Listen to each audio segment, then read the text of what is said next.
Welcome to the May 2020 Priority Report. As you know, we will spend the rest of May under a stay home, stay safe order issued by our governor. And I just wanted to say thank you to our credit union community, the 10,000 employees, half of whom at least are working from home and servicing the needs of their members, and to our unpaid volunteers and the executive management of our 217 credit unions for all that you do. As we've seen in the past, credit unions truly shine in a time of crisis to meet the extraordinary consumer and small business needs that you serve so well. I was very proud to see our efforts recognized earlier in May by both Governor Gretchen Whitmer and DIF's Director Anita Fox, both of whom joined our industry in a virtual meeting with more than 400 participants to discuss their views on what lies ahead, as well as to hear from our industry.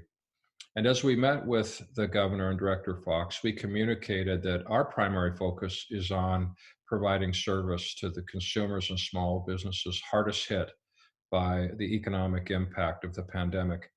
And we asked the governor and Director Fox to be sure that as they promulgate regulations and give direction to financial institutions, that they realize that credit unions are voluntarily taking on extraordinary effort on behalf of their consumers and small businesses, and that they understand that when broad-based mandates get issued, whether it's dealing with foreclosure, forbearance, or restrictions on collections or fees, it really serves to weaken the financial services industry, making credit unions and banks less able to meet these extraordinary needs. The governor thanked the league for inviting her and remarked that Michigan credit unions have truly shown themselves to be an essential part of helping people through this crisis. Director Fox echoed those sentiments, recognizing that Michigan's credit unions have been finding all kinds of ways to step up to uh, uniquely serve rather the needs of consumers and the communities that credit unions serve. Both leaders express interest in working with the industry in the near future to engage lawmakers and to provide the best legislative and regulatory guidance to help strengthen the economy and carve out an important role for financial institutions. So before getting into department details in this update, I want to take a moment and raise awareness for the League's COVID response data tracking initiative. We're currently asking credit unions to visit the data portal on our website to input their various support totals, PPP lending, mortgage forbearance, waived fees, all of the different things that credit unions are doing so effectively. And so we're asking for that data so that we can communicate our message to the public and to lawmakers and regulators as needed.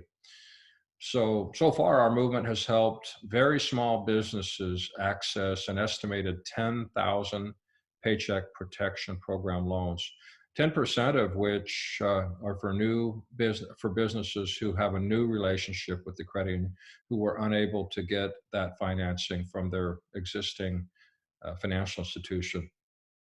Our movement has also been doing outstanding work assisting members with mortgage relief. More than 140 credit unions and support organizations signed on to the governor's My Mortgage Relief Partnership.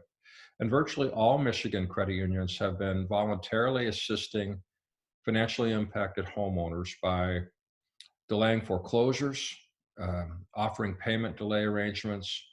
For instance, an estimated 6,000 homeowners owing $400 million in mortgage loans have received assistance with their mortgage payment delays.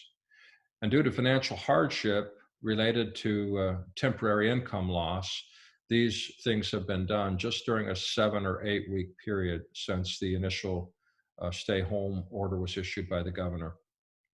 Now, this is just a snapshot of the information we've been able to highlight in recent communications, thanks to credit unions taking a few moments to provide that data. So we appreciate that and ask you to continue twice a month. Actually, we've moved to once a month. Just provide us with that data so that we can update it. This data is very powerful for potential members looking for healthy financial relief, as well as legislators who need to understand the essential services our industry provides as a not-for-profit sector of the financial services industry. We will be producing quarterly reports with this data to continuously provide an updated view of the industry and its good works here in Michigan. Due to the rapidly changing data, this will be a quarterly synopsis of information based on our increasing sample size, and we'll do our best to make estimates from the data that you report. So thank you in advance for that. Now let me shift to advocacy. As I talk about the League's advocacy agenda, I am going to start by going into a bit more detail on the Paycheck Protection Program loans. Building on the Phase 3 Emergency Stimulus Bill, which established the SBA's loan program, the PPP program, and provided an initial $349 billion in program funds, Congress also passed the Phase 3.5 version of the bill on April 24th. This bill provided an additional $310 billion for PPP loans, of which $30 billion was specifically allocated to financial institutions under $10 billion in assets, all but 4 or 5 credit unions nationally. An additional $30 billion was allocated to those financial institutions between 10 and 50 billion. Among other things, the bill also included an additional $10 billion in funding for the Economic Injury Disaster Loan Program, or the EIDL program, which permits farmers and ranchers to receive EIDL assistance as well as other businesses. The U.S. House has introduced legislation as we speak, actually has passed that legislation out of the House for a Phase 4 bill referred to as the HEROES Act. The bill includes hundreds of billions of dollars in funding for local and state governments in the bill. It's a $3 trillion, 1,800-page bill. It also seeks to address other priorities such as unemployment insurance, financial assistance to individuals on COBRA to cover program premiums, and a fund toward the increase of wages and salaries of frontline employees during the pandemic. We like a lot of the things in the House bill, but there are many things that we're very concerned about. Sweeping mandates for mortgage foreclosure forbearance, as well as restrictions on collections activities. And preliminarily, there were other things that we had concerns about. The overriding theme that we have for our lawmakers on both sides of the aisle is to ask Congress to help us focus on consumers and small businesses who are hardest hit by this crisis, as opposed to broad strokes that could have unintended consequences. For instance, the provisions dealing with mortgage forbearance would put financial institutions in a position where they would be required to delay payments and extend payments and work with borrowers who have not suffered a significant income loss. So looking ahead, the League is advocating for continued relief for state, local, and tribal governments. Likewise, providing $75 billion in this bill for funding of the proposed Homeowners Assistance Fund answers MCUL's call that we look ahead to future challenges that borrowers and financial institutions will be navigating post-crisis. As I said, we don't expect this bill to advance in its current form. The Senate will act on its own version of Round 4 stimulus, and we will lobby hard for inclusion of those funds for state-level housing development authorities to work with credit unions and other lenders. Now, on the state side, the governor and the state legislature continue to deal with the COVID-19 crisis in their own way, as well as address a very challenging fiscal year 2021 budget. The executive orders are being issued by the governor almost weekly to help provide guidance for reopening the economy. Earlier this month, the governor also revealed her Michigan Safe Start plan to re-engage Michigan's economy. Currently, most of the state is in Phase 3, the flattening phase, which simply states that we're still safer at home than in gatherings, and we need to continue face coverings in public. That's the essence of it. Phase 3 also states where certain sectors of the economy can begin to re-engage safely. These sectors include construction, manufacturing, real estate, and outdoor work. However, the governor just recently announced that the Upper Peninsula and parts of the northern Lower Peninsula will move into phase 4, which will allow retail businesses, including bars and restaurants, to open at 50% capacity with appropriate social distancing measures being taken. Now, work may also resume in offices where working remotely is not possible. As always, be sure to visit our website at mcul.org to get more detailed information on how these and other executive orders directly affect your credit union. Finally, with the legislature resuming a regular session schedule, our team is working to socialize important issues and appropriations asks.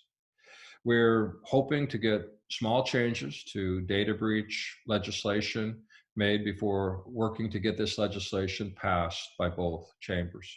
We're hoping that the legislature can return to more of a business as usual approach and start to take on some of these important issues. Furthermore, our team is looking to push elder abuse legislation with proper protections for financial institutions, powers of attorney, and fixing issues we have encountered with electronic notarization. On the appropriation side, our focus is on securing funding for electronic notary implementation and upgrades for counties across the state, as well as funding for the Michigan Saves program. Now let me shift to regulatory compliance support. On the regulatory compliance support side, we continue to work very closely with the Department of Insurance and Financial Services and the National Credit Union Administration. Earlier this month, the team met with DIF's Office of Credit Union Director Denise Schulteis and Assistant Director Leanne O'Brien to discuss examination survey results from 2019 and recent concerns in light of the COVID-19 challenges. They were receptive to our concerns, including the call for remote examinations and credit union responses to the COVID-19 pandemic. The agency leader said that DIFs will take a risk-based approach to each credit union examination. We also discussed the potential of another survey and meeting after the pandemic to evaluate how the examination process has differed during and after the crisis, and to address the concerns that we continue to raise. We will be working to schedule similar discussions with the NCUA. This is an ongoing practice of the league over the years, and it's more important than ever, given the challenges of operating in the COVID environment. The NCUA continues to issue interim final rules to assist credit unions through the pandemic, including increasing the exemption for real estate appraisals from $250,000 to $400,000. NCUA also continues to issue guidance to the industry on working with members through the pandemic and afterward. All of this information and more can be found in our MCUL COVID-19 Resource Center on our website. Finally, we continue to collaborate with Strategic Advisory Services of CUSG and League InfoSite to bring all available compliance resources to our Michigan credit unions. Let me shift to consumer awareness. The CU Link campaign, the Open Your Eyes to a Credit Union campaign that is done in conjunction with the Credit Union National Association, is stressing safety and service right now. So our campaign, the CU Link Michigan campaign, has focused on those themes, and it's experienced a real surge in visitors over the past 2 months of the new campaign. This demonstrates our commitment to offer a helping hand to the public. And when Governor Whitmer announced the stay-at-home order and consumers were most in need, our messaging was out there reassuring people that their money is safe and that credit unions are open for business, serving the essential needs that they have. We've specifically seen a lot of traction with the small business specific credit union finder tool and consumer focus pages. This past month, consumer focus pages were updated to assist homeowners with mortgage questions around forbearance, loan backing, and the My Mortgage Relief Partnership. For those credit unions needing talking points for consumers, the CU-Link site serves as a helpful resource in that regard. Now, the surge of visits is a combination of increased marketing spend and the extraordinary needs that exist in our state. MCWell will be using the data gathering project I mentioned earlier to craft messaging for phase 2 of the campaign, focusing on all the great things that credit unions are doing as they continue to serve the needs of their members and small businesses. And so this phase 2 of the campaign will run in the second 2 quarters of this year. The current phase of this campaign will be in markets across the state through June, and MCUL has invested nearly $600,000 in a second quarter media buy for that. This amount of investment between March and June is structured to promote large-scale awareness with reassurance that credit unions are safe and sound in serving the needs of their members, and to drive consumers to credit unions, their branches, and the GeoFinder via the CU-Link website. So it's been very effective, and we're looking to pivot in the second 2 quarters of the year on a message more associated with the many ways that credit unions are helping during this crisis. Now, the Michigan Credit Union Foundation is promoting the credit union difference through community crisis support grants, which are helping boost potential and ongoing credit union initiatives. An example would be Michigan Schools and Government Credit Union's recent effort to provide safety equipment for frontline workers. $100,000 has been allocated for projects like this across the state, and they're really having an impact. Meanwhile, the Michigan Credit Union Foundation's financial education programs are adapting to remote learning experiences for students with online access. The High School Personal Finance Challenge was held completely online this year, with Chelsea High School coming out as the state champs after an exciting personal finance quiz bowl streamed live on Facebook by the Michigan Council on Economic Education. Now, what's interesting, 29 schools across Michigan participated in that program this year, so that's phenomenal. We invite you to continue to leverage our Michigan Credit Union Foundation's programs and grants to assist with your social mission and financial health activities on behalf of your members and the communities you serve. For more information and contact links, you can always visit our website or go directly to the Michigan Credit Union Foundation website to get that information. Now, let me shift to education. I couldn't be any prouder of how our education team has stepped up to support our Michigan credit union community during this pandemic. Our quick pivot to online training and convenient recordings reached more than 1,300 participants and volunteers in just 6 weeks, serving 80% of our member credit unions with valuable information, as well as our CUSO community, who we consider to be part of our association family. We've been able to deliver half of these sessions at no cost whatsoever, as well as using our resources to bring credit unions together for face-to-face online calls to exchange best practices and ideas. We're certainly not done, so visit mcul.org and continue to take advantage of the value-added training we're offering specifically to meet these extraordinary needs during the COVID crisis. Let me talk about our annual convention and exposition for a moment. As we look ahead and hope to find some normalcy, we know many of you are excited about the 2020 annual convention and exposition.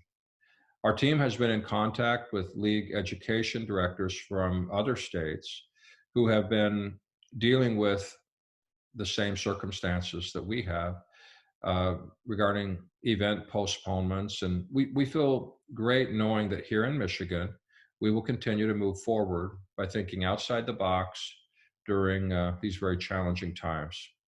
Each ACNE is an event 5 years in the making.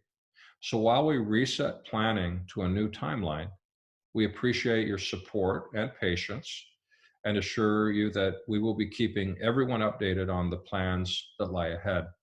Meanwhile, save the date for September 18th through the 20th in Traverse City. We're looking forward to having a scaled down but really nice in-person AC&E with appropriate social distancing measures in place. Let me shift to CU Solutions Group. As organizations and consumers continue to adjust to the new pace and distance of business, CUSG has created free, time-relevant content and resources for credit unions. We're also working to ensure current clients understand how to take full advantage of our products and services that already enhance remote work and business practices. Let me give you some examples. Cube TV Studios has produced a series of credit union focused videos that reinforce credit unions' not-for-profit, member-first service mantra. They note the availability of emergency loans, loan structuring, and deferred payments, in addition to reassuring members that their savings or deposits are safe and federally insured by the National Credit Union Administration. We made these videos free to use by credit unions in Michigan, but also nationwide, and they can be customized with each credit union's unique brand for a nominal fee.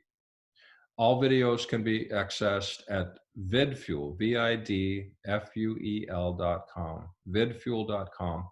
In addition to those videos, we're offering turnkey marketing campaigns to help credit unions of all sizes increase share of wallet and promote their services. These campaigns are easy to customize and deploy while credit unions have their team members working from home. So for current Member XP clients, a special feedback survey within the MemberView Analytics platform has been created. This special survey can be leveraged immediately in COVID-19 email and website communications to collect and capture insights on how your credit union messaging, employees, and crisis management processes are meeting the needs of members. Our Love My Credit and Rewards team is currently helping credit unions update their TurboTax Online marketing assets.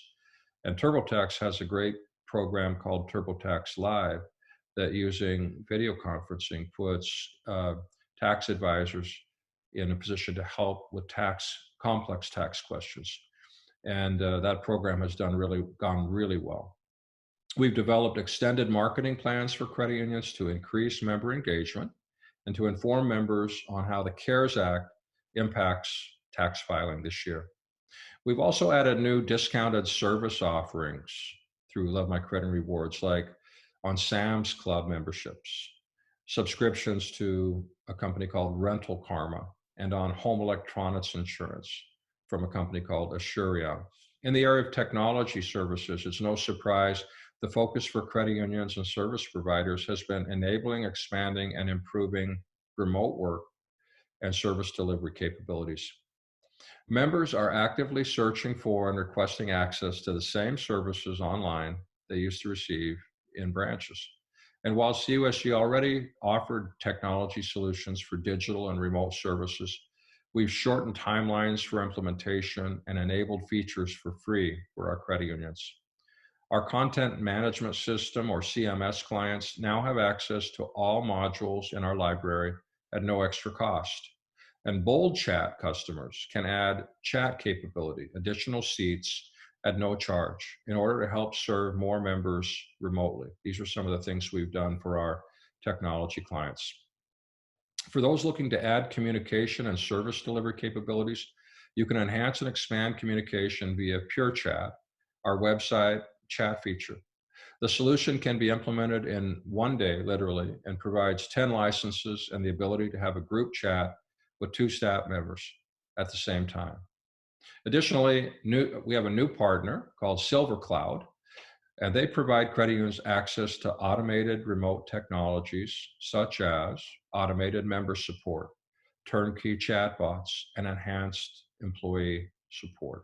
Shifting to HR performance solutions. More than ever, HR teams are faced with the challenge of keeping employees on the same page, especially working when half of your employees are working remotely. Well, our Planning Pro software supports collaboration within a virtual team and is available for a quick implementation and free trial period. The software allows teams to collaborate on daily tasks that are tied to goals and strategic objectives. And reports can be quickly generated to bring management, executives, and the board for that matter, up to speed on the intersection between strategic and operational plans and progress on all of those deliverables. Finally, crisis-related educational content from our performance solutions and strategic advisory solutions teams have been made available to credit unions at no cost. We're very proud of that. Currently, more than a dozen courses cover a range of topics, including establishing effective virtual teams, becoming a successful collaborator, managing during a crisis, assessing and responding to risk, governance and financial impact, lending in hard times, and top questions that credit unions ask, among several other topics. So we invite you to take advantage of that coursework. Now, that's just a portion of the resources CUSG has made available to credit unions and CUSOs during this pandemic. These and many more are available immediately through a special COVID-19 resource portal, front and center on CUSG's homepage. Well, that's it for this month's priority report. As a last reminder, I encourage you to visit our COVID response data portal and enter that data to help us track and report on your good works during these tough times. I hope that you're all remaining safe. And until next time, feel free to reach out to me or any of our team members to help with your information and service needs. We're proud to be aligned with you in this industry that is having such an impact during such extraordinary times. Thank you for listening.